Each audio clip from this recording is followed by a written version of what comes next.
ಅದಕ್ಕೆ ಎಲ್ಲರೂ ಜ್ಯೂಸ್ ಕುಡಿದ್ರಾ? ಇನ್ನೊಂದು ಸ್ವಲ್ಪ ತಗೋಬರಲ್ಲ ಅದಕ್ಕೆ? ಬೇಡ ಸಾಕೆ.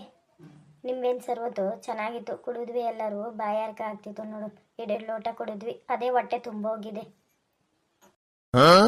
ಸರಿ ಅದಕ್ಕೆ ಬನ್ನಿ, ಎಲ್ಲರಿಗೂ ಮನೆ ತೋರಿಸ್ತೇನೆ. ಎಲ್ಲರೂ ನೋಡ್ಕೊ ಬಂದ್ವಿ ಸಾಕೆ, ಮನೆ ಚೆನ್ನಾಗಿದೆ ಅಂತ ಹೇಳ್ತಾವ್ರೆ. ಅಕ್ಕ ಮನೆ ಎಲ್ಲ ನೋಡಿದ್ವಿ, ಸುತ್ತ ನೋಡ್ಕೊ ಬಂದ್ವಿ, ತುಂಬ ಚೆನ್ನಾಗಿ ದೊಡ್ಡದಾಗಿ ಮನೆ ಕಟ್ಸಿದ್ದಾರೆ. ಮತ್ತೆ ನಮ್ಮ ರುಕ್ಮಿಣಿ ಅಕ್ಕ ಅವ್ರ ಬೀಗರು ತುಂಬ ಒಳ್ಳೆಯವರೇ, ಅವ್ರ ಅಳಿಯನ್ನು ತುಂಬ ಒಳ್ಳೆಯವರೇ. ಎಲ್ಲರೂ ತುಂಬ ಚೆನ್ನಾಗಿ ಮಾತಾಡ್ಸಿದ್ರು. ನಮಗೆ ತುಂಬ ಖುಷಿ ಆಯಿತು ನೋಡಿ, ನಮ್ಮ ಗೌರಿ ಒಳ್ಳೆ ಮನೆಗೆ ಸೇರ್ತಾವಳೆ. ಹೌದಾ, ಸರಿ ಬಿಡಿ. ಹೌದು, ನಮ್ಮ ಗೌರಿ ಒಂದು ಒಳ್ಳೆ ಮನೆಗೆ ಬರ್ತಾವಳೆ. ಅವಳು ಒಳ್ಳೆಯವಳೆ, ಅದರಿಂದ ಒಳ್ಳೆ ಮನೆಯೇ ಸಿಗ್ತಾ ಇದೆ ಅನ್ಸುತ್ತೆ.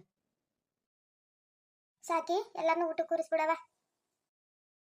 ಆಯ್ತು ನಂಜಾಕ, ಎಲ್ಲರನ್ನೂ ಊಟಕ್ಕೆ ಕೂರಿಸ್ತೇನೆ.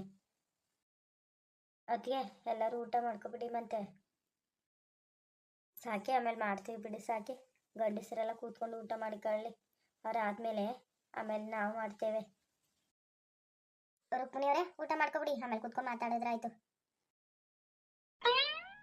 ನಂಜಕ್ಕ, ಗಂಡಸರೆಲ್ಲ ಕೂತ್ಕೊ ಊಟ ಮಾಡ್ಕೊಬಿಡ್ಲಿ ಬಿಡಿ, ಆಮೇಲೆ ನಾವು ಮಾಡಿದ್ರಾಯ್ತು.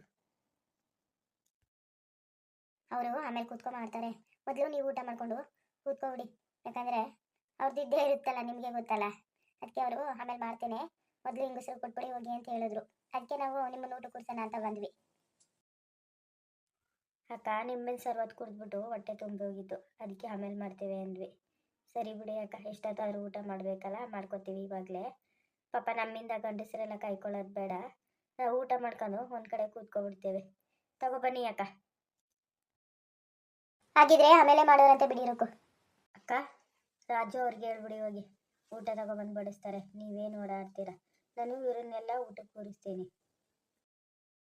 ಸರಿ ಸಾಕಿ, ನಮ್ಮ ಪುಟ್ಟಿನೂ ಕರ್ಕೊಬಿಡು. ಅವಳು ಎಲ್ಲೋದಾ? ಇಲ್ಲೇ ಓಡಾಡ್ತಿದ್ಲಲ್ಲ. ಆಚೆನೇ ಇದ್ದಾಳ ಅಕ್ಕ ಪುಟ್ಟಿ, ಅದೇನೋ ಮಾಡ್ತಾ ಇದ್ಲು. ನೀವು ಹೋಗಿ ಊಟಕ್ಕೆ ಕೂರಿಸಿ ಹೋಗಿ ದೊಡಮ್ಮ ಅಂತ ಕಳಿಸಿದ್ಲು, ಅದಕ್ಕೆ ನಾನು ಬಂದೆ. ಎದ್ದೇಳಿ ಅತ್ತಿಗೆ, ಚಾಪೆ ಹಾಸ್ತೀನಿ. ಅತ್ತೆ, ಎಲ್ಲರೂ ಮನೆ ನೋಡಿದ್ರಾ?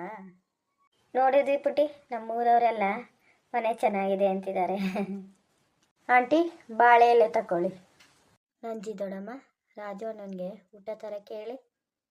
ಹೊಟ್ಟೆ ತುಂಬ ಊಟ ಮಾಡಿ ಬೀಗ್ರೆ, ಯಾರು ಸಂಕೋಚ ಪಟ್ಕೋಬೇಡಿ. ರುಕ್ಮಿಣಿಯವರೇ, ಹೊಟ್ಟೆ ತುಂಬ ಊಟ ಮಾಡಿ. ಬನ್ನಿ ಅಕ್ಕ, ಹೊಟ್ಟೆ ತುಂಬ ಊಟ ಮಾಡೋಕ್ಕೆ ಯಾವ ನಾಚಿಕೆನ. ನಾವು ಹೊಟ್ಟೆ ತುಂಬ ಊಟ ಮಾಡ್ತೀವಿ, ಆ ಥರ ಏನು ಸಂಕೋಚ ಪಟ್ಕೊಳ್ಳಲ್ಲ. ನಂಜಕ್ಕ, ಊಟ ಚೆನ್ನಾಗಿ ಮಾಡಿಸಿದ್ದೀರಾ, ಊಟ ತುಂಬ ಚೆನ್ನಾಗಿದೆ. ಇನ್ನೊಂದು ಸ್ವಲ್ಪ ಊಟ ಹಾಕಿಸ್ಕೊಂಡು ಪುಟ್ಟಿ, ದೊಡ್ಡಮ್ಮ, ಈಗೆಲ್ಲ ಇನ್ನೊಂದು ಸ್ವಲ್ಪ ಊಟ ಹಾಕಿ. ಸಾಕು ಕಣಪ್ಪ ರಾಜು, ಊಟ ಚೆನ್ನಾಗಿ ಮಾಡಿಸಿದ್ದೀರಾ. ಪುಟ್ಟಿ, ಎಲ್ಲರಿಗೂ ನೋಡಿ ಊಟ ಬಡಿಸು, ನಾನು ಆಚೆ ಇರ್ತೇನೆ, ಏನಾದರೂ ಬೇಕಾದರೆ ಕರಿ.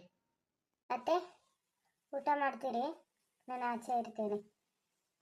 ಎಲ್ಲರಿಗೂ ಊಟ ಬಡಿಸಿ, ಏನಾದರೂ ಬೇಕಾದರೆ ಕರೀರಿ ನನ್ನ, ನಾನು ಆಚೆ ಇರ್ತೇನೆ. ನಮ್ಮ ರಾಜು ಇವಾಗಿಂದನೇ ಅತ್ತೆ ಚೆನ್ನಾಗಿ ಗಮನಿಸ್ತಾವನೆ. ಹೌದು ನೋಡಿ ಅತ್ತೆ, ನಾನು ಸ್ವಲ್ಪ ಊಟ ಹಾಕಿಸ್ಕೊ ಊಟ ಮಾಡಿ ಅಂದ್ಬಿಟ್ಟು ಹೇಳ್ಬಿಟ್ಟು ಹೋಗ್ತಾನೆ. ನಮ್ಗೆ ಯಾರಿಗಾದ್ರೂ ಹೇಳಿದ್ರೆ ಅವರು. ಹೌದೌದು, ನಮ್ಮ ಹಳ್ಳಿ ಅಲ್ವೇ, ಎಷ್ಟೇ ಆದರೂ. ಸರಿ, ಬೇಗ ಊಟ ಮಾಡ್ಕೊ, ಎದ್ದೇಳಿ, ಗಂಡಸರೆಲ್ಲ ಕಾಯ್ತಾವ್ರೆ ಊಟ ಮಾಡೋದಕ್ಕೆ. ಎಲ್ಲರೂ ಹೊಟ್ಟೆ ತುಂಬ ಊಟ ಮಾಡಿ. ಶಿವಪ್ಪ ಅವರೇ, ಊಟ ಮಾಡಿ ಹಾಕಿಸ್ಕೊಂಡು. ರಾಮು, ಊಟ ಮಾಡಪ್ಪ, ಹೊಟ್ಟೆ ತುಂಬ. ಇವತ್ತು ನೀನು ಡ್ಯೂಟಿಗೆ ರಜಾ ಕೊಟ್ಟು ಬಂದಲ್ಲ, ನಂಗೆ ತುಂಬ ಖುಷಿ ಆಯಿತು.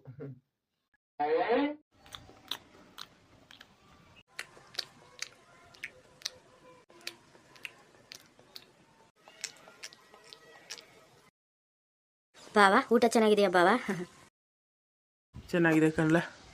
ಯಾರು ಅಡುಗೆ ಮಾಡಿದ್ದು? ತುಂಬ ಚೆನ್ನಾಗಿ ಮಾಡಿದ್ದಾರೆ. ನಮ್ಮೂರವರೇ, ನಮಗೆ ಗೊತ್ತಿರೋರೊಬ್ರು ಅಡುಗೆ ಭಟ್ರು ಇದ್ರು ಬೀಗ್ರೆ, ಅವ್ರು ಕರೆಸಿದ್ವಿ. ಅಪ್ಪ, ನಾವು ಬಡಿಸ್ತೀವಿ, ನೀವು ಹೋಗಿ. ಸರಿ ರಾಜು, ನಾವು ಹೊರಗಡೆ ಇರ್ತೀವಿ, ನೀವು ಎಲ್ಲರಿಗೂ ಊಟ ಬಡಿಸಿ. ರವಿ, ಮನು, ಎಲ್ಲರಿಗೂ ಊಟ ಬಡಿಸಿ, ಯಾರ್ಯಾರಿಗೆ ಏನೇನು ಬೇಕು ಕೇಳ್ಬಿಟ್ಟು ಬಡಿಸಿ. ನಡೀರಿಯಣ್ಣ, ಆಚೆ ಚಾಪೆ ಹಾಸನ. ಎಂಟ್ರು ಊಟ ಮಾಡ್ಕೊ ಬಂದವರೆಲ್ಲ ಎಲ್ಲ ಅಡ್ಗೆ ಹಾಕೋ ಕೂತ್ಕೊಳ್ಳಿ. ಬಾರ್ಲಸಿದ್ದ ಅವ್ರು 3 ಜನ ಊಟ ಬಡಿಸ್ತಾರೆ, ನಾವು ಆಚೆ ಕೂತಿರೋಣ, ಎಲ್ಲರೂ ಏನಕ್ಕೆ ನಿಂತ್ಕೊಳ್ಳೋದು. ಸರಿ ನಡೀರಿ ಅಣ್ಣ. ಎಲೆ ಅಡಿಕೆ ತರಿಸಿರೋಣ, ಊಟ ಮಾಡ್ಕೊ ಬಂದರು ಎಲೆ ಅಡ್ಕೆ ಹಾಕೊಂಡು ಕೂತ್ಕೊಳ್ಳಿ. ಚಂದ್ರು, ಏನಾದರೂ ಬೇಕಾದರೆ ಹಾಕಿಸ್ಕೋಪ. ಏನು ಬೇಡ ಬಾವ, ಇದೇ ಜಾಸ್ತಿ ಆಗಿದೆ. ಶಂಕರು, ನೀನು ಹಾಕಿಸ್ಕೊ, ಊಟ ಮಾಡು. ಊಟ ಮಾಡಿದ್ಮೇಲೆ ಹಾಕಿಸ್ಕೊತೀನಿ ಬಾವ. ಸರಿ, ಆಗಿದ್ರೆ ಯಾರ್ಯಾರಿಗೆ ಏನೇನು ಬೇಕೋ ಕೇಳಿ ಹಾಕಿಸ್ಕೊಳ್ಳಿ. ಯಾರೂ ಸಂಕೋಚ ಪಟ್ಕೋಬೇಡಿ. ಇನ್ನೊಂದು ಸ್ವಲ್ಪ ಹಾಕಿಸ್ಕೊಳ್ಳಿ ಶಿವನ. ಸಾಕಪ್ಪ ರಾಜು, ಇದೇ ಹೊಟ್ಟೆ ತುಂಬ ಹೋಗಿದೆ. ಮಾವ, ನೀವು ಹಾಕಿಸ್ಕೊಳ್ಳಿ. ಸಾಕೋಳೆ ಅಂದರೆ ಬೇಕಾದರೆ ಕೇಳಿ ಹಾಕಿಸ್ಕೋತೀವಿ, ಏನೂ ಸಂಕೋಚ ಪಟ್ಕೊಳ್ಳಲ್ಲ ಕಂಡ್ಬಿಡಿ. ಸರಿ ಮಾವ, ಹಾಗಿದ್ರೆ ನಿಧಾನವಾಗಿ ಊಟ ಮಾಡಿ, ಯಾರು ಸಂಕೋಚ ಪಟ್ಕೋಬೇಡಿ. ಎಲ್ಲರೂ ಇನ್ನೊಂದ್ಸರಿ ಹಾಕಿಸ್ಕೊ ಊಟ ಮಾಡಿ ಹೊಟ್ಟೆ ತುಂಬ.